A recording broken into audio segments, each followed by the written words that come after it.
네, 국민의힘을 이끌 신임 당대표로 김기현 후보가 과반을 넘긴 득표를 얻으면서 당선이 됐죠. 당대표뿐만 아니라 최고위원도 친윤계가 포진하면서 그동안 윤 대통령이 강조한 당정 원팀 일체감이 더욱 공고해질 것이라는 전망이 나오고 있습니다. 노동일 파이낸셜 뉴스 주필 그리고 최창렬 용인대 특임교수와 함께 오늘 전당대회 결과와 향후 과제 분석해 보겠습니다. 안녕하세요. 안녕하세요. 네, 어서 오세요. 자, 일단 김기현 후보 당대표로 선출이 됐고 과반을 52.9%로 이제 넘겼습니다. 52.9%라는 숫자는 뭐 어떻게 봐야 될까요? 이게 뭐 여유 있게 넘겼다고 봐야 될까요? 아니면 뭐 간신히 넘겼다고 봐야 될까요? 어떻게 보십니까? 뭐 나머지 세 후보가 많지 않았는데 네. 처음 과반 넘겼다는 것은 뭐 의미 있는 득표라고 봐야 되겠죠. 예. 그러나 그 의미 있다고 보는 것은 뭐냐면 그야말로 대통령실과 대통령과 또 이른바 친윤계가 전폭적으로 밀어서 김기현 후보를 만든 거 아니겠습니까? 예. 초반에는 무슨 뭐 여론조사 하면 3위, 4위 나왔던 그런 분인데 그렇게 한 것은 만약에 이제 그런 상황에서도 당원 투표만 하는데 처음에 과반을 못 넘기고 결선 갔다? 그럼 그게 더 문제죠, 사실은. 그렇죠. 예, 네. 그러니까 사실은 지금 이것서 뭐 대통령실과 윤 대통령이 이런 결과를 마련하기 위해서 혼신의 힘을 다한 뭐 그런 결과다 이렇게 볼 수 있습니다. 예. 예. 네, 최 교수님은 뭐 이런 결과 어느 정도 예상하셨습니까? 저는 한 47에서 한 52% 정도 나올 것 같다라고 생각을 예. 했는데 결선까지는 갈 줄 알았어요. 왜 제가 그 그렇습니까? 생각을 했냐면은 예. 후보가 너무 많으니까. 그리고 앞서 말씀하신 것처럼 다른 후보들도 만만치가 않고. 그래서 적어도 김기현 후보가 이길 것 같긴 한데 최종적으로 당대표가 될 것 같긴 한데 그래도 결선까지 가지 않겠는가. 예. 제가 물론 47에서 52%라고 예상했습니다만 저는 그래서 한 48, 9% 정도 아슬아슬하게 과반으로 갈 거다. 사실 이제 결선 정진석 예상했는데, 비대위원장도 네. 그게 뭐 정치적 수사인지는 모르겠습니다만 네. 결선 갈 가능성 50%다 이렇게 글쎄 말이에요. 표현을 했거든요. 근데 아무튼 간에 이제 결과 52%는 노동 예. 교수님 말씀처럼 아주 주필이시죠. 참고 교사 노주필 말씀처럼 역시 대통령의 그 규정력이 역시 굉장히 중요하다는 걸 또 느끼게 돼요. 이게 왜냐하면 당심 민심이 포함된 게 아니었단 말이죠. 당심 100%였기 때문에 그런 부분이 이제 작동된 거고 1월 달만 해도 김기현 의원이 한 자릿수였어요. 2달 만에 이제 대통령실의 전폭적인 지원에 힘입어가지고 예. 1차 투표에서 이긴 거거든요. 그러니까 이제 결국은 이따 말씀 나누겠습니다만 비윤 후보는 한 명도 들어가지 못했어요. 저는 사실 그 최고위원 후보 중에서는 한 명 정도는 뭐 네. 천하 용인 얘기했던 거였잖아요. 그 대표 그리고 최고위원, 청년 최고위원에 다 포진이 됐었으니까 이준석 계가 말이죠. 한 명 정도는 들어가지 않겠는가 하는데 결과적으로 이제 한 명도 안 들어갔단 말이죠. 예. 이게 이제 무엇을 의미하는 건가? 역시 당원들은 이게 당과 대통령실과의 관계를 원만하게 가는 걸 선호했다라고 봐야 될 것 같아요. 사후적인 이제 분석입니다만 네. 그런 결과가 1차 투표에서 끝나게 된 게 아닌가라고 생각을 합니다. 일단. 네. 당 대표와 최고위원을 같이 뽑는 선거였기 때문에 이제 같이 이제 한번 보겠습니다. 일단 김기현 그 당 대표로 이제 선출이 됐고 말씀하신 대로 최고위원단에도 이른바 비윤계 후보가 한 명도 당선이 안 됐어요. 자, 이런 결과는 좀 어떻게 해석하시고 계십니까? 글쎄요, 이제 뭐 골고루 됐으면 참 좋았겠지만 예. 당원들의 어떤 그 표심이 네. 지난번 그 이른바 이준석 효과 네. 이게 있었던 것 같아요. 아무리 뭐래 해서 뭐 골고루 그야말로 무지개 색깔로 해서 뭐 다양한 뭐 비판도 가능하고 견제도 가능하고 이런 사람들이 필요하다고 하더라도 지난번 이준석 대표와 윤 대통령의 갈등이 개인적 갈등 또 구조적인 갈등 이런 것들이 너무 심한 걸 봤지 않습니까? 그러면서 그때도 뭐 집권 초기인데도 불구하고 뭐 지지율이 떨어지던 이런 상황을 봤기 때문에 뭐 그런 어떤 반면 교사를 삼은 그런 부분이 있고 두 번째 천하용인이라고 하는 그 이른바 그렇게 조어를 만든 그 조합 그분들이 본인들의 어떤 그 장점을 부각하는 그런 선거라기보다는 이준석 대표의 이른바 속된 말로 아바타처럼 이준석 대표가 뒤에서 조종하는 뭐 그런 말도 있죠. 뭐 배너의 네 마리 말처럼 조종하는 그런 상황이어서 본인들이 어필하는 그것보다는 오히려 한 묶음으로 뭐 이렇게 돼버린 그것도 문제가 있다고 생각합니다. 이준석 대표가 뭐 본인이 지원한다 하더라도 뒤에서 이렇게 지원해야지 마치 자신이 후보처럼 막 나 자신이 뭐 천하람 후보가 그 어디 출연하고 있는 상황에서 자신 다른 데 가서 인터뷰하고 막 똑같은 시간에 이런 식으로 한 것이 오히려 저는 독이 된 그런 상황이라고 생각하거든요. 예. 그러나 물론 천하람 후보도 아무도 안 됐지만 저는 천하람 후보는 굉장히 주목할 만하다고 생각합니다. 네. 천하람 후보도 솔직히 말해서 뭐 TV를 열심히 보는 사람들은 익숙한 얼굴이긴 하지만 전체로 봤을 때는 무명의 정치인 아니었습니까? 더구나 이 보수 정당에서 대구 출신이 춘천에 가서 당협위원장을 하는 그런 상황이었는데 이번에 전국구 인물로 떠올랐잖아요. 더더구나 그 과정에서 대통령 후보까지 나왔던 안철수 후보와 무슨 뭐 엎치락뒤치락 한다? 자칫하면 천하람 후보가 2위 가서 결선 갈 수 있다? 이런 식의 얘기까지 나온 상황을 만들어낸 것은 굉장히 앞으로 정책 자산이 된 것이 분명하고 천하람 후보 개인 본인으로서는 그리고 당에서 국민의힘 당에서도 이 천하람 후보를 앞으로 어떻게 대우하느냐에 따라서 굉장히 중요한 인물로 키울 수도 있고 이 자산을 그냥 위로 돌릴 수도 있는 그런 것이라고 생각합니다. 그래서 이번에 전당대회에서 최대 수혜자는 천하람 후보라고 생각합니다. 네. 천하람 후보 말씀을 하셨으니까요. 네.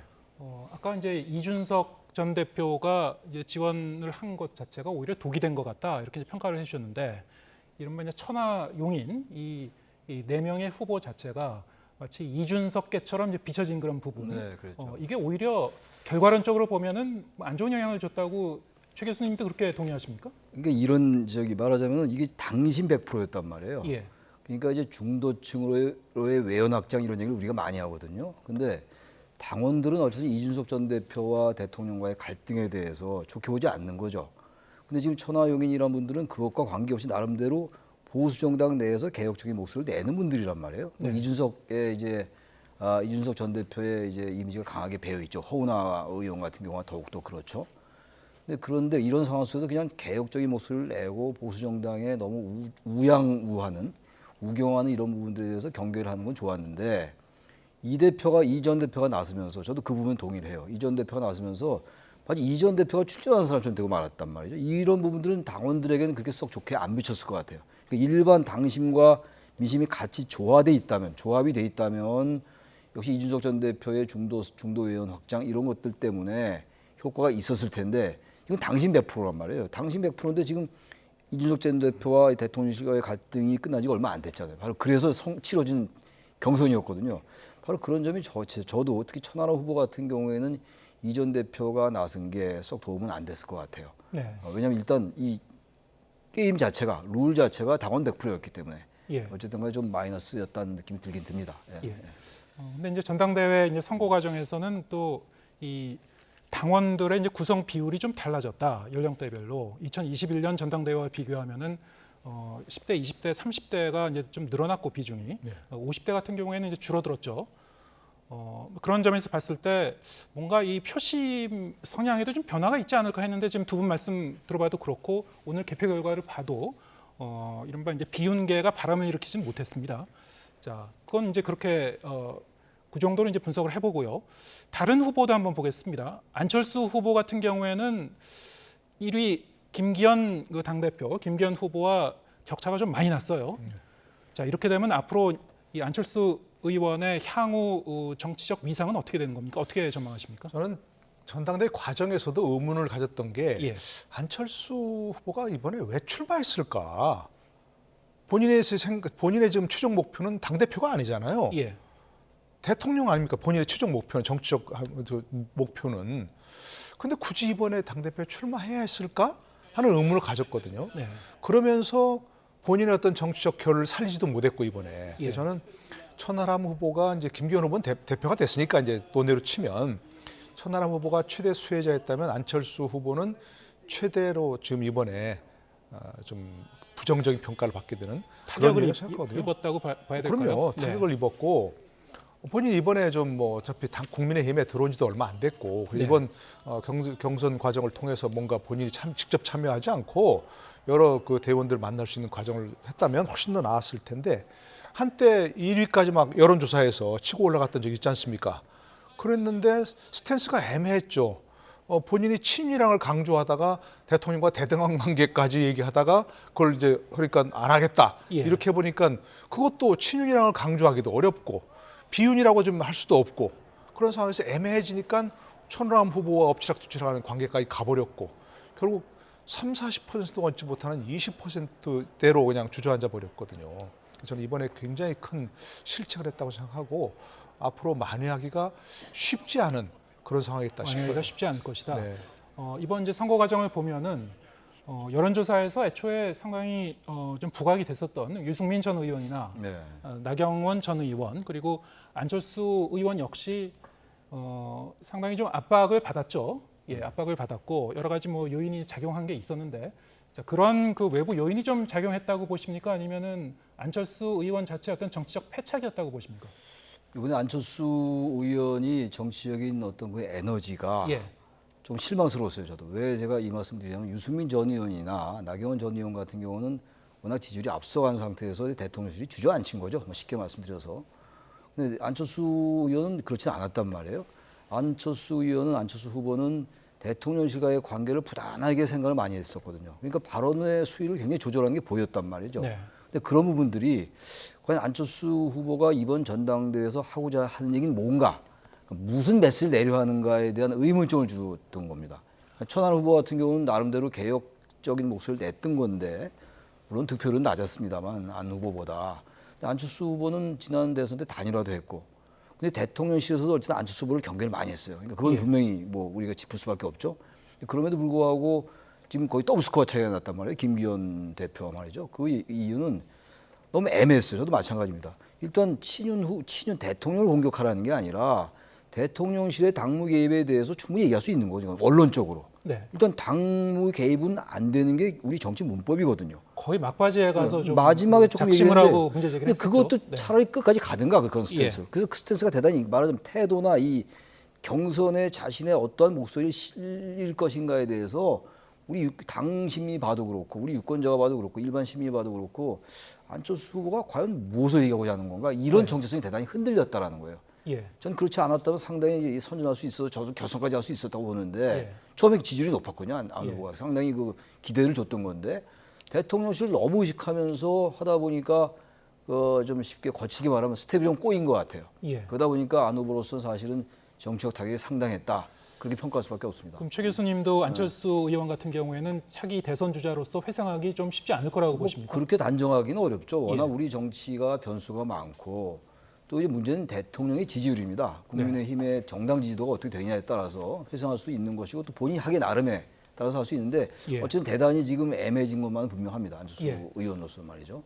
또 다른 후보, 황교안 후보 같은 경우에는 이번에 어떻게 보면 좀 그 이미지 변신을 했다고 할까요? 뭐 스틸러라는 그 얘기도 나올 정도로 TV 토론에서 상당히 좀 두각을 나타낸 측면도 있긴 있었습니다. 하지만 이제 득표는 좀 제한적이었습니다만 어떻게 보셨습니까?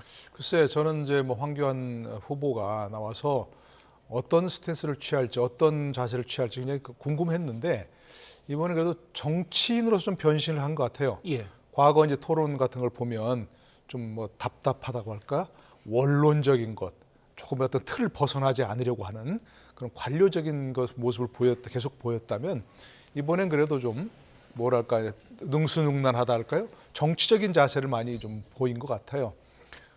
좋지 않은 부분이긴 하지만 어쨌든 특히 그 울산 땅 문제 가지고서 김기현 후보를 처음 터뜨린 것도 황교안 후보였고 예. 그걸 끝까지 물고 늘어진 것도 황교안 후보였고 예. 그런 네거티브적인 측면이 있지만 어쨌든 정치적으로는 예. 그냥 본인이 변신을 보였다고 생각하는데 그렇다고 그런 것들이 이제 뭐 당내 선거에서 당원들에게 먹혀 들어간 것 같지는 않아요. 그래서 변신은 본인이 했지만 네.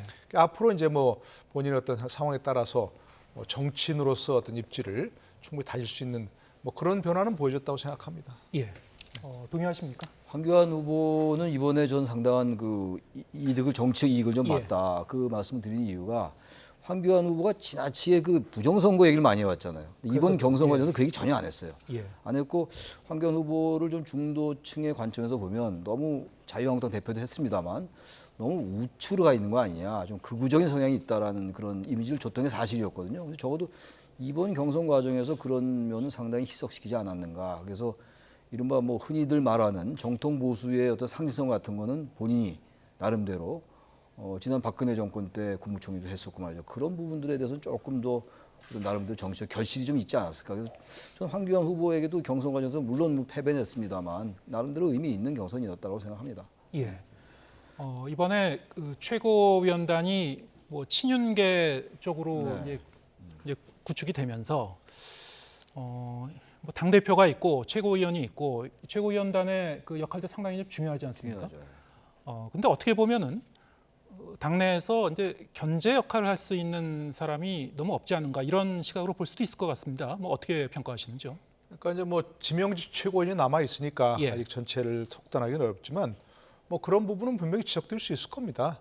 그러나 아까 처음 말씀드린 대로 이번에 당원들이 선택한 것은 당이 무슨 대통령 견제 역할 하라 그런 얘기가 아니고 예. 그동안 보였던 불협화음 좀 제발 좀 보이지 마라 네. 이런 얘기였으니까 뭐 그런 선택이라고 봐야 되겠죠.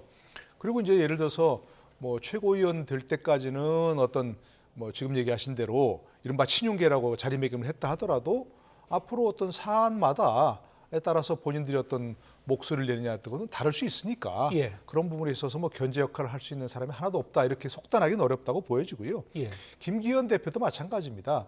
우리가 지금까지 다들 얘기했다시피 이제 관리형 대표니까 그야말로 어떤 용산의 뜻을 그대로 따를 것이다 했지만 본인이 대표가 되는 순간 당 대표 아닙니까?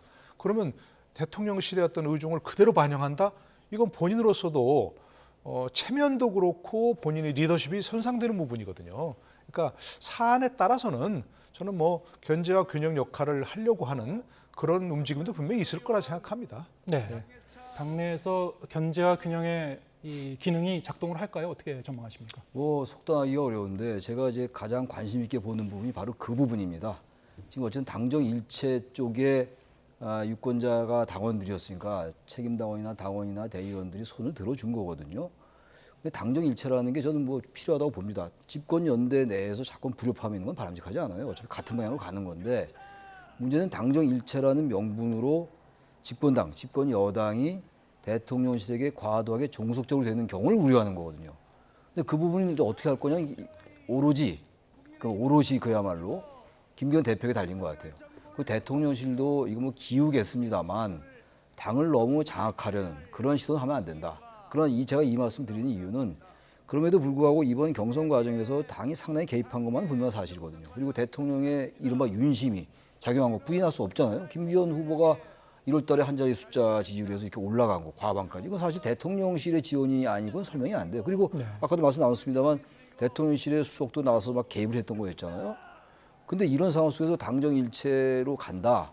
그럼 이제 김기현 후보는 완전히 대통령실의 지원에 힘입어서 됐는데 얼마나 자율적인 목소리를 낼 수 있을까요? 다시 말하면 정당으로서의 상대적 자율성을 얼마나 발휘할 수 있을까가 관심입니다. 예. 근데 그걸 만약에 그럼에도 불구하고 지금 김기현 대표가 뭔가 파격적인 인사까지는 뭐 기대하지 않습니다만 나름 뭔가 균형을 잡아 나가려 하고 또 이 선거에서 아까도 그런 얘기는 하더라고요. 연포탕 얘기도 하던데 말씀하던데 그렇게 된다면 뭐 그런 기우는 기우인 것이고 그렇지 않고 여전히 대통령의 장악력이 과도하게 높아지면서 당이 한쪽으로 간다. 그건 뭐 총선에도 대단히 부담스러울 것이고 왜냐하면 이거는 총선거는 유권자 국민들이 하는 거거든요. 이번 이제 경선은 당원들이 했던 것이고 그런 부분들을 당 지도부가 잘 인식해야 되지 않을까라는 생각이 들어요. 왜 제가 이 말씀을 너무 친윤 일색이에요. 일단 예. 이분들이 뭔가 그러한 그 균형 감각을 좀 가지는 것이 대통령에게도 부담이 안 되고 당 지도부에게도 부담이 안 되지 않겠는가라는 측면에서 말씀을 드리는 겁니다. 예. 선거 막바지에 제기됐었던 이른바 이제 대통령 행정관실 이제 개입 의혹, 뭐 고발로까지 이어졌습니다만 그거와 함께 또 김기현 당대표와 관련된 이른바 울산 땅 의혹, 이게 문제가 제기되면서 전당대회는 이제 마무리가 됐습니다만 만약에 김기현 의원이 선출이 안 됐으면은 그 이슈가 오히려 사그라들었을지 모르겠는데 선출이 되면서요. 그것이 계속 좀 따라갈 가능성은 있거든요. 앞으로 뭐 이를테면 뭐 야당에서 문제 제기를 한다든가 이게 좀 부담으로 계속 작용할 걸로 보십니까? 어떻게 보십니까? 정리하지 않고 넘어가면 부담될 가능성이 높죠. 예. 그러니까 일단 당대표가 됐으니까 모든 걸 털고 덮고 넘어가자 이렇게 하면 부담될 수 있는 부분이 있는 것이고 사실 내가 대표가 됐으니까 오히려 명명백백히 모든 걸 밝히겠다. 그리고 혹시 정선 과정에서 선거 과정에서는 내가 이걸 명확하게 밝히지 못했지만 이제 대표가 됐으니까 이러이러한 점을 정리하겠다 이렇게 할 수도 있는 부분이 있거든요. 예.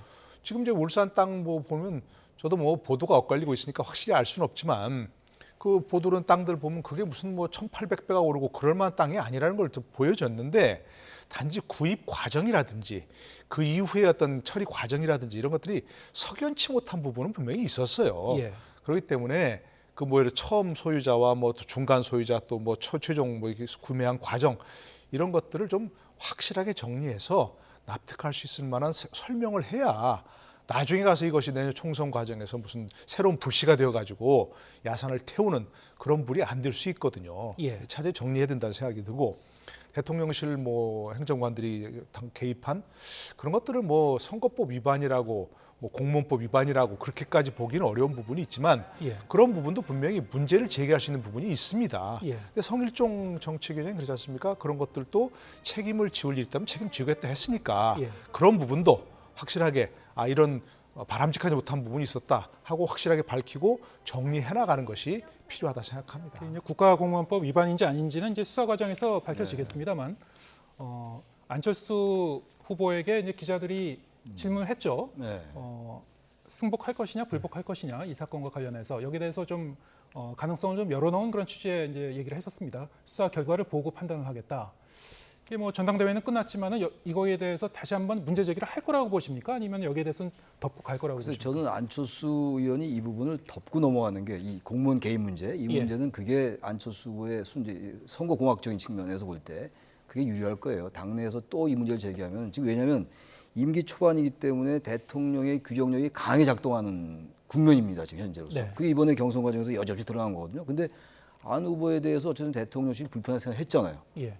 그 대통령실의 그 고위 참모가 나와서 막 안 후보를 비난할 정도였단 말이죠. 예. 근데 이제 또 선거가 끝났는데 경선이 끝났는데 안 후보가 또 안철수 의원이 또 그 문제를 제기한다.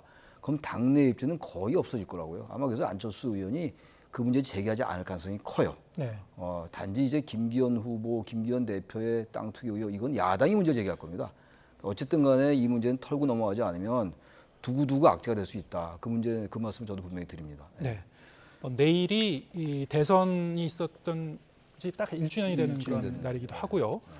이제 이 친정 체제를 이렇게 구축을 하면서 이제 당정이 하나가 돼서 이제 국정 동력을 이어가겠다 뭐 이런 생각으로 끌어가려고 하겠죠. 문제는 이제 내년 총선인데 총선까지 어떻게 갈 것인가. 지금 그 여론조사 결과를 보면은 뭐 국민의힘 지지하는 분들 그리고 더불어민주당 지지하는 분들 각각 다르게 나옵니다만 이른바 이제 무당층이 상당히 또 있습니다. 한 20 몇 프로 정도 이제 계속 나오고 있거든요. 이번 그 전당대회는 사실 이제 당원 100%로 했기 때문에 사실 총선에서 민심이 중요하지 않습니까? 전체 국민의 표심이 중요한데 이 중도층과 이제 이 무당층 여기까지 다 포용하는 쪽으로 갈 수 있을 것인가? 국민의힘 뭐 어떻게 전망하십니까? 그러니까 저는 뭐 경선 과정에서 그런 얘기가 많이 나왔죠. 뭐 예. 내가 대표가 되어야 내년 총선을 이길 수 있다 다들 그랬는데 예. 저는 이렇게 생각합니다. 김기현 대표가 됐건 안철수 대표가 됐건 누가 대표인지는 총선에 중요하지 않다. 네. 왜냐하면 내년 또 총선이 꼭 2년 되는 때 아닙니까? 그죠? 예. 그러니까 중간 평가란 말입니다. 네. 결국은 대통령의 성적, 예. 윤석열 정부의 성적이 좌우하는 것이지 누가 대표가 되느냐는 그렇게 핵심적인 변수는 아니라고 생각하는데 단지 변수가 할 때는 뭐냐 공천을 또 뭐 좀 옛날처럼 뭐 파동이 일어날 정도로 그 석연치 않게 해가지고 이른바 또 뭐 지금 얘기가 벌써 뭐 도는데 뭐 대통령실에서 몇 명 명단을 가지고 있다든가 뭐 이런 식으로 해서 그런 사람들을 해서 그야말로 공천 파동이 일어나게 되면 예. 대표가 중요하게 되는 거죠. 예. 그러니까 저는 그런 면에서 내년까지는 그야말로 대표가 뭐 당정 일체라고 말을 어떻게 하든 내년 윤석열 정부의 성적을 올려서 정말로 대통령 지지율이 50% 가까이 되고 그래서 대통령의 지지율로 성적을 매기는 그런 것에서 높은 점수를 받아서 총선에 승리할 수 있도록 하는 그게 중요하지만 두 번째는 아까 말씀드린 대로 이미 이제 좀 지나면 바로 이제 뭐 공천 얘기가 나올 거 아니겠습니까? 예. 그 공천을 얼마나 잡음 없이 또 과연 중도층이 보더라도 수긍할 수 있을 정도로 좋은 공천을 해 나가느냐 이런 것들은 지금부터 이제 준비를 해 나가는 것이고 바로 이제 좀 있으면 당직 인선할 거 아니겠습니까? 네. 거기서부터 김기현 새 대표의 어떤 앞으로 이런 걸 보면은 공천을 어떻게 해 나가겠구나 대통령실과 어떤 관계를 유지해 나가겠구나 하는 걸 볼 수 있기 때문에 그런 것들이 바로 이제 총선 성적표에 가장 중요하게 작용하는 거라고 생각합니다. 네. 첫째는 이제 대통령 그리고 국정 운영이 이제 성적표가 더 중요할 그렇죠. 것이다. 네. 그리고 근데 공천에선 잡음이 없어야 된다. 근데 대통령의 성적표라고 하면 사실 이제 민생이나 경제 이런 상황도 그대로 반영될 것이고 그렇기 위해서는 사실 여당이 야당과 이 정치력을 발휘해서 협치를 해나가는 것도 중요하지 않겠습니까? 포괄적으로 어떻게 전망하십니까? 그 예. 김기현 대표에게 주어진 여러 과제를 말씀을 나누고 있는데 야당과의 관계가 대단히 중요합니다. 야당과의 관계를 지금 윤석열 대통령과 지금 집권 여당과 지금 야당과의 관계 워낙 지금 사이가 안 좋으니까 네. 적대적으로 가는 사이란 말이에요. 근데 이대로 가가지고는 이거 여당으로서는 대단히 불리합니다. 왜 그러냐면 결국 아까도 말씀하셨습니다만 내년 선거는 중간 평가가 될 수밖에 없어요. 정권 심판론이 작동할 가능성이 커요. 정권을 지원할 것이냐, 정부를 지원할 것이냐, 정권을 심판할 것이냐, 중간 평가할 것이냐, 되게 후자로 갈 가능성이 왜냐하면 딱 2년 있다가 치러진 선거이기 때문에 네. 그렇다면은 대통령실이 그리고 여당이 야당과의 어떤 협치하는 모습을 보여주지 않으면 예. 그 악재가 고스란히 여당한테 갈 가능성이 커요. 야당에게도 불리하겠습니다만 야당보다도 여당한테 갈 가능성이 단지 현재 이재명 대표의 사고 리스크라는 게 있기 때문에 이게 어떻게 작용할지 모르겠어요. 이건 또 다른 변수긴 합니다만 저도 우리 여당을 얘기하고 있는 거니까 예. 저도 김기현 대표가 야당과 아까 보니까 야당 대표 만나겠다고 얘기하잖아요. 예. 뭔가 어쨌든 새로운 돌파구를 열어 나갈 때 그럴 때 지금 김기현 대표에게 우려한 여러 가지들을 해소할 수 있을 것 같아요. 그래야지 대통령에게도 부담이 적게 되는 것이고 어쨌든 김기현 대표가 새 지도부가 되면서 새 지도부가 바뀐 다음에 뭔가 야당과의 관계가 숨통이 트이는구나 라는 인식을 반드시 주어줄 필요는 있다라고 생각하는 거죠. 네, 여당 당대표로 새로 선출된 김기현 대표 조금 전에 YTN과 인터뷰에서 내일이라도 야당 대표와 만날 용의가 있다 이렇게 얘기했습니다. 말씀하신 대로 여야 좀 협치를 이뤄서 정치력을 발휘할 수 있을지 좀 기대해 보겠습니다. 노동일 파이낸셜 뉴스 주필 그리고 최창렬 용인대 특임 교수와 함께했습니다. 고맙습니다. 네.